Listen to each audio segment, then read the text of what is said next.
एक गरीब मजदूर जिसके बच्चे कई रात भूखे सोते थे, लेकिन जब उसने जंगल में तड़पती एक गाय माता की सेवा की तब उसकी जिंदगी में ऐसा चमत्कार हुआ जिसे देखकर पूरा गांव दंग रह गया। बहुत प्राचीन समय की बात है। एक छोटे से शांत गांव में राजू नाम का एक बहुत गरीब आदमी रहता था। उसकी जिंदगी संघर्षों से भरी हुई थी। उसके पास न अपनी जमीन थी, न कोई पक्का घर, बस एक टूटी फूटी झोपड़ी थी जिसमें वह अपनी पत्नी और 2 छोटे बच्चों के साथ किसी तरह गुजारा करता था।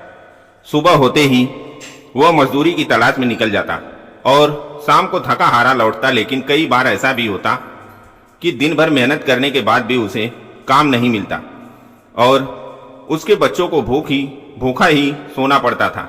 जब उसके बच्चे उससे पूछते, बाबा आज खाने को क्या है, तो राजू का दिल टूट जाता, लेकिन फिर भी वह मुस्कुरा कर कहता, ईश्वर पर भरोसा रखो बेटा, सब ठीक होगा। उसके दिल में ईश्वर के लिए सच्ची श्रद्धा थी। वह हर मुश्किल में यही मानता था कि ईश्वर उसे देख रहे हैं और एक दिन जरूर उसकी किस्मत बदलेंगे।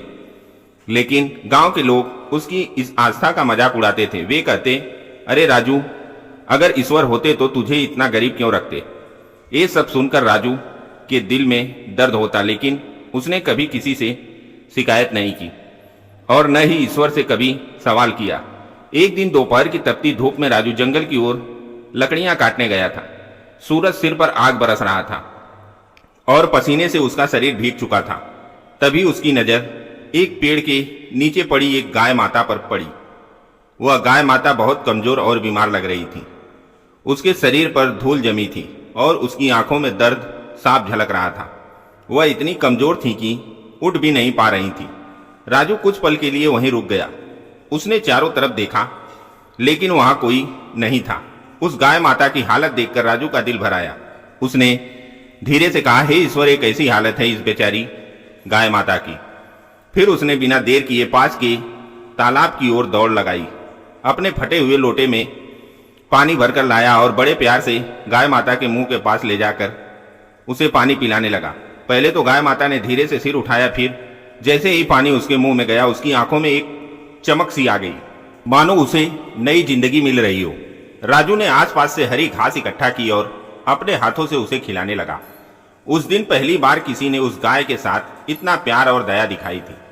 जब राजू जाने लगा तो उसने एक बार फिर पीछे मुड़कर देखा। गाय माता उसकी तरफ ही देख रही थी, जैसे वह उसे रोकना चाहती हूँ, जैसे वह कहना चाहती हूँ, बच जाओ, मुझे तुम्हारी जरूरत है। उस दिन राजू का दिल वहीं अटक गया। घर पहुंचकर भी उसका मन उसी गाय माता के पास था। रात भर वह सो नहीं पाया और बार बार उसी के बारे में सोचता रहा। अगली सुबह सूरज निकलने से पहले ही वह फिर जंगल की ओर भागा। इस बार अपने लिए नहीं, बल्कि उस गाय माता के लिए। अब यह उसकी दिनचर्या बन गई थी। वह रोज सबसे पहले उस गाय माता के पास जाता, उसे पानी पिलाता, घास खिलाता, फिर अपने काम पर जाता।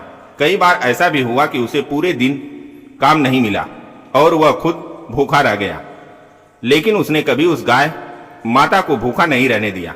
उसकी पत्नी ने एक दिन गुस्से में कहा, हम खुद भूखे मर रहे हैं और तुम्हें उस गाय की पड़ी है। राजू ने शांत स्वर में जवाब दिया, अगर हम किसी की जान बचा सकते हैं तो उससे बड़ा कोई धर्म नहीं होता। शायद यही हमारी परीक्षा है। उसकी बात सुनकर उसकी पत्नी चुप हो गई, लेकिन उसके मन में डर था कि कहीं ये सब उनके लिए और मुसीबत न बन जाए। दिन बीतते गए और धीरे धीरे उस गाय माता की हालत सुधरने लगी। अब वह उठने लगी थी, धीरे धीरे चलने भी लगी थी। उसके शरीर में ताकत लौट रही थी। गांव के कुछ लोग जब जंगल की ओर गए और उन्होंने राजू को उस गाय माता की सेवा करते देखा तो वे हंस पड़े। अरे देखो, राजू को खुद के पास खाने को नहीं है और ये गाय पाल रहा है, इससे तुझे क्या मिलेगा राजू। राजू ने उनकी बातों पर ध्यान नहीं दिया। उसने बस इतना कहा, हर जीव में ईश्वर का वास होता है, इसकी सेवा करना ही मेरी पूजा है। लोग उसे पागल कहकर चले गए, लेकिन राजू अपने रास्ते पर अडिग रहा। एक शाम जब सूरज ढल रहा था और आसमान लाल रंग से भर गया था, राजू गाय माता के पास बैठा उसे सहला रहा था। तभी अचानक उस गाय माता ने उसकी ओर देखा। उसकी आंखों में एक अजीब सी चमक थी, जैसे उसमें कोई रहस्य छिपा हो। राजू को कुछ अजीब सा महसूस हुआ, लेकिन उसने ध्यान नहीं दिया और घर लौट आया। उस रात जब वह गहरी नींद में था तब उसे एक ऐसा सपना आया जिसने उसकी पूरी जिंदगी बदल दी। उसने देखा कि वही गाय माता अचानक तेज प्रकाश से घिर जाती हैं। उसका रूप बदलने लगता है और वह एक दिव्य स्वरूप में परिवर्तित हो जाती हैं। उसके चारों ओर उजाला ही उजाला था और वातावरण में एक अद्भुत शांति थी। राजू डर और आश्चर्य से कांपने लगा। तभी उस दिव्य स्वरूप से एक मधुर आवाज आई, राजू, तुम्हारी सच्ची सेवा और निस्वार्थ प्रेम ने मुझे प्रसन्न किया है। राजू के शरीर में सिंहरन दौड़ गई। वह हाथ जोड़कर खड़ा हो गया, लेकिन उसके मन में एक सवाल था, आखिर ये कौन है? क्या ये सच में कोई दैवीय शक्ति है? और अगर हां तो उसने राजू को ही क्यों चुना? राजू कुछ बोल पाता उससे पहले ही वह आवाज फिर गूंजी, राजू, तुम्हारी परीक्षा अभी पूरी नहीं हुई है। असली चमत्कार अब शुरू होगा। राजू अचानक नींद से जाग गया। उसका दिल जोर जोर से धड़क रहा था। उसके माथे पर पसीना था। उसने चारों तरफ देखा, सब कुछ सामान्य था, लेकिन उसका मन अब भी उसी सपने में अटका हुआ था। अगली सुबह जैसे ही सूरज की पहली किरण उसकी झोपड़ी पर पड़ी, वह तुरंत उठकर जंगल की ओर दौड़ा। जैसे ही वह वहां पहुंचा तो उसकी आंखें फटी की फटी रह गई, क्योंकि वही गाय माता अब पहले जैसे कमजोर नहीं थी, बल्कि पूरी तरह स्वस्थ और चमकदार दिखाई दे रही थी। उनके शरीर में एक अलग ही तेज झलक रहा था और सबसे हैरान करने वाली बात यह थी कि उनके पास एक छोटा सा प्यारा बछड़ा भी खड़ा था। राजू की आंखों में आंसू आ गए। वह समझ गया कि यह कोई साधारण घटना नहीं है। उसने तुरंत जमीन पर सिर झुका दिया और ईश्वर का धन्यवाद करने लगा। अब राजू की जिंदगी धीरे धीरे बदलने लगी। उस गाय माता ने इतना दूध देना शुरू कर दिया कि पहले वह अपने परिवार का पेट भरता, फिर बचा हुआ दूध गांव में बेचने लगा। धीरे धीरे उसकी कमाई बढ़ने लगी। उसकी झोपड़ी एक पक्के घर में बदल गई। उसके बच्चों के चेहरे पर अब भूख की जगह खुशी नजर आने लगी। उसकी पत्नी भी अब हर दिन ईश्वर का धन्यवाद करने लगी। लेकिन राजू का स्वभाव बिल्कुल नहीं बदला। वह आज भी उतना ही विनम्र और दयालु था। वह रोज उसी श्रद्धा से गाय माता की सेवा करता और हर जरूरतमंद की मदद करता। एक दिन गांव में एक बहुत अमीर साहूकार आया। उसे राजू की गाय के बारे में पता चला। उसने सोचा, अगर ये गाय मुझे मिल जाए तो मैं बहुत फायदा कमा सकता हूं। वह राजू के पास गया और बोला, मैं तुम्हारे बहुत सारा पैसा दूंगा, बस ये गाय मुझे दे दो।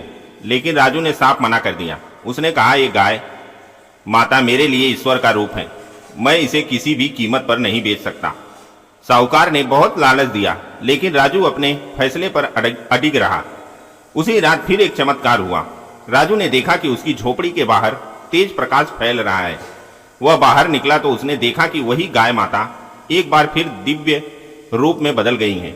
उसके चारों ओर उजाला फैल रहा था और वातावरण में एक अलौकिक शक्ति महसूस हो रही थी।